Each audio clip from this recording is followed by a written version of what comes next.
sans aucun effort.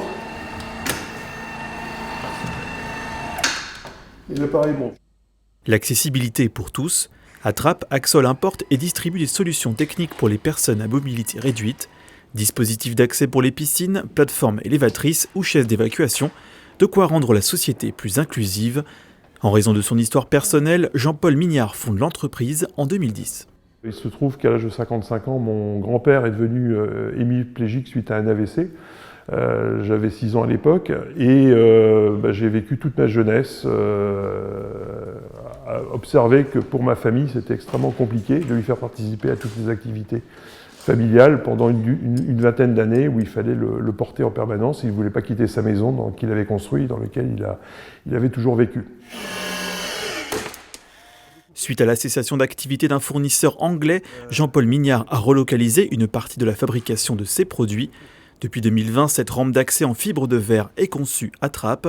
D'un coût d'environ 700 €, elle permet notamment à un fauteuil roulant d'accéder à un balcon ou une terrasse. Cette rampe a la particularité de pouvoir se rabattre.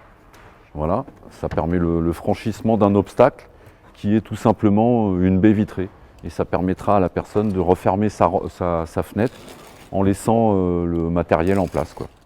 Un manque d'accessibilité dans de nombreux déplacements. En France, seule la moitié des structures recevant du public restent praticables pour les personnes à mobilité réduite.